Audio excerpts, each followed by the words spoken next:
নমস্কার বন্ধুরা, কেমন আছেন সবাই? কেরালাই সংসার আরও একটি ব্লগে আপনাদের স্বাগত জানাই। শাড়ি পরতে আমার খুবই ভালো লাগে। যখনই শাড়ি পরার সুযোগ আসে আমি হাতছাড়া করি না। এমনিতে শাশুড়ি মা কোনো ছোটোখাটো অনুষ্ঠানে আমাকে শাড়ি পরতে দেন না, বলেন শাড়ি পরার জন্য অনেক বয়স পড়ে আছে। বিয়ে বাড়ি অনুষ্ঠানে শুধুমাত্র পরতে দেন। তাই যখনই পাড়া বা গ্রামের যারই বিয়েতে নেমন্তন্ন থাকে আমি শাড়ি পরে যাই। শাড়ি আমার এতটাই পছন্দের, বিনা কারণে ঘরের মধ্যে শাড়ি পরে দেখবেন আমি ছোট ছোট রিলস বানাই আর আপনাদের সাথে শেয়ার করি। রেডি হয়ে গেলাম। আজকে যে শাড়িটা আমি পরেছি এটা আমার শাড়ি নয়, এটা আমার শাশুড়ি মায়ের শাড়ি। এই শাড়িটা 28 ইয়ার্স ওল্ড, 28 বছরের একটা পুরনো শাড়ি। শাড়িটা কিন্তু খুবই ভালো আছে, আপনারা দেখেই বুঝতে পারছেন, নতুনের মতো আছে এখনো পর্যন্ত। কিন্তু এটা যে ব্লাউজটা সেটা নষ্ট হয়ে গেছে, এটা অন্য একটা ব্লাউজ। এই শাড়ির এই ব্লাউজটা নয়, অন্য একটা শাড়ির ব্লাউজ, তবে এটার সাথে এটা ম্যাচ করেছে বলে আমি এটাই করলাম। আর আজকে আমরা শাশুড়ি বৌমাতে শাড়ি এক্সচেঞ্জ করেছি। আমার শাড়িটা শাশুড়ি মা পরেছেন, শাশুড়ি মায়েরটা আমি পরেছি। তো চলুন, এতক্ষণ ধরে সাজগোজ করলাম, কোথায় যাচ্ছি সেটাই আপনাদেরকে বলিনি। আজকে আমাদের পাশের বাড়ির একটা ছেলের বিয়ে আছে, তো আমরা বিয়ে দিতে যাচ্ছি। আমি যেখানেই যাই আপনাদেরকে সাথে নিয়ে যাই, তবে আপনারাও চলুন বিয়ে দেখে আসবেন। আমি আপনাদের সাথে অনেকগুলোই বিয়ের ভিডিও শেয়ার করেছি, যেখানে আপনারা অনেক প্রশ্ন করেছেন। সেই প্রশ্নের কিছু কিছু উত্তর আমি দিয়েছি, আর বাকি প্রশ্নগুলোর উত্তর আমি বলেছিলাম কোনো একটা ব্লগে দেব। তবে চলুন এই বিয়ের ব্লগটি দেখতে দেখতে আপনারা আপনাদের প্রশ্নের উত্তরগুলো জেনে নিন। বিয়ের প্রায় প্রত্যেকটা ব্লগে একটা কমন কোশ্চেন আমি লক্ষ্য করেছি, যে কেরালায় পণ প্রথা আছে কি না। এটা সম্পূর্ণভাবে নেই সেটা বলবো না, এখানে খুবই কম লোক এমন পাবেন যারা পণ নিয়ে থাকেন। তবে বর্তমান সময়ে এই প্রথা নেই বললেই চলে। বিয়েতে এত গয়না দেওয়া দেখে আপনাদের মধ্যে অনেকেই এটা ভেবেছেন যে এই গয়নাগুলো পণ হিসাবে দেওয়া হয়, কিন্তু সত্যটা হলো মেয়ের বাবা মা নিজের ইচ্ছেই যতটা পারেন মেয়ের বিয়েতে গয়না দেন। এখানে কিন্তু এতটুকু মিথ্যে নেই, এটা আমার অভিজ্ঞতা থেকে বলছি। মেয়ের বাবা মা নিজের থেকেই আমার মেয়েকে এত গয়না দেব, প্রতিবেশী তার মেয়ের বিয়েতে এত গয়না দিয়েছে, আমার মেয়ের বিয়েতে আমি এত গয়না দেব, একটা কম্পিটিশন ভাব আছে। তাই আর্থিক অবস্থা খুব একটা সচ্ছল না থাকলেও কষ্ট করে মেয়ের বিয়েতে গয়না দিয়ে থাকেন। এই প্রথা ভারতের অনেক রাজ্যেই দেখতে পাওয়া যায়, এখনও এই প্রথা চলে আসছে। এই প্রথা আদৌ বন্ধ হবে কিনা আমার জানা নেই। পণ দেওয়া এবং নেওয়া দুটোই অপরাধ। এই প্রথা আমাদের দেশ থেকে তখনই বন্ধ হবে যখন দুপক্ষেরই তৎপরতা থাকবে। দুপক্ষেরই তৎপরতায় এই প্রথা আমাদের দেশ থেকে সম্পূর্ণভাবে নির্মূল করা উচিত বলে আমার মনে হয়। পরের প্রশ্নটা হলো, কেরালায় অসম বর্ণের বিবাহ হয় কি না? হ্যাঁ, কেরালায় অসম বর্ণের বিবাহ কম হলেও হয়। এই অসম বর্ণের বিয়েটা সামাজিকভাবে দেওয়া হয় না, কিন্তু ভালোবাসা করে বিয়ে করলে এটা হয়ে থাকে। আজকের বিয়েটাও এটারই একটা অংশ, যার কারণে প্রথমে ছেলেপক্ষের আপত্তি থাকলেও পরে মেনে নেন, কিন্তু সেইভাবে আড়ম্বর করে বিয়ে দেওয়া হয়নি। কিন্তু এইসব ক্ষেত্রে পণ বা অসম বর্ণের কারণে বধূ নির্যাতন করা হয় না। আর আপনাদের মধ্যে এটা অনেকেই জানেন যে কেরালায় 99% শিক্ষিত লোক বাস করেন। সে কারণে এখানে পণ দেওয়া বা পণ নেওয়া বা পণ না দেওয়ার কারণে বধূ নির্যাতন একদমই হয় না। কেরালায় বিবাহ পঞ্জীকরণ করতেই হয়। বিয়ের আগে বা বিয়ের সময় এটা করা হয়। এই বিয়েটাতে আগেই করা হয়ে গেছে। আশা করি কেরালার বিয়ে সম্পর্কিত আপনাদের সমস্ত প্রশ্নের উত্তর আমি দিতে পেরেছি। আসুন এবার আমরা সবাই মিলে বিয়েটা উপভোগ করি। এখন জামাই বরণ করা হচ্ছে।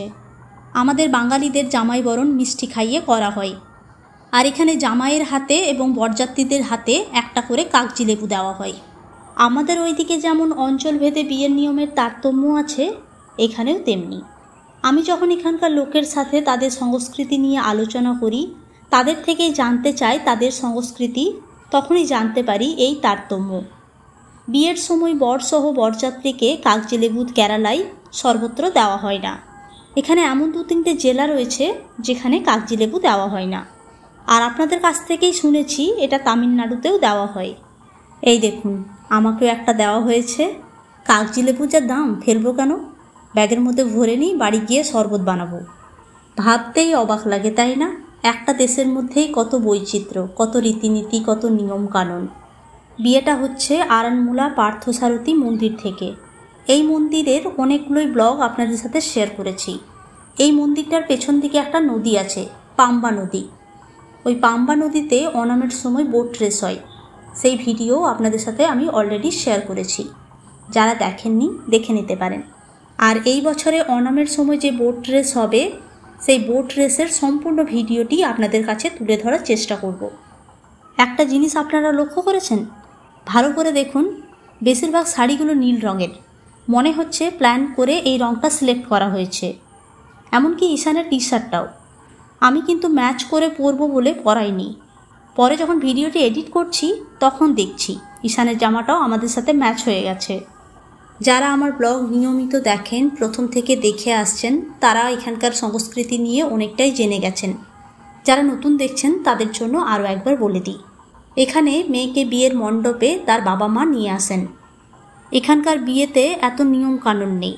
আমাদের যেমন বিয়ে হতে অনেকটাই সময় লাগে, এখানকার শুধুমাত্র ব্রাহ্মণদের বিয়েতে একটু বেশি সময় লাগে।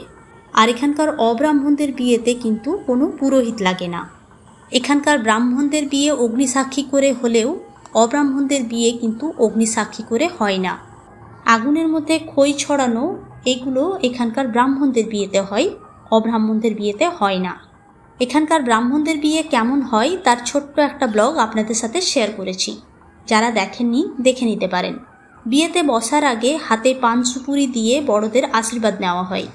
যদি ঘড়ি দেখা হয় তাহলে অব্রাহ্মণদের বিয়ে হতে সময় লাগে হার্ডলি 15 থেকে 20 মিনিট। হাতে গোনা কয়েকটা রিচুয়ালস।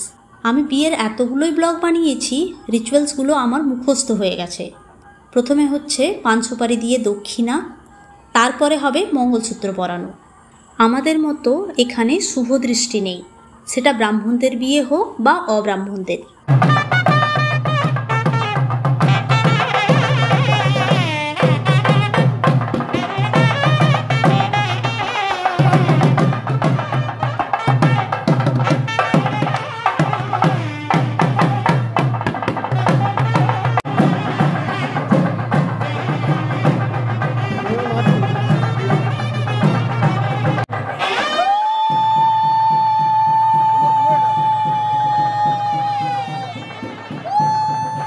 কেরালার হিন্দুদের বৈবাহিক সিম্বল হচ্ছে সিঁদুর আর মঙ্গলসূত্র।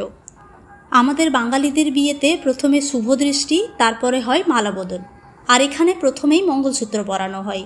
মঙ্গলসূত্রটা কিন্তু একটা হলুদ সুতোর মধ্যে পরানো হয়েছে, আর পরে একটা সোনার হার পরানো হলো, যেটাতে ওই মঙ্গলসূত্রটা পরে থাকতে হবে।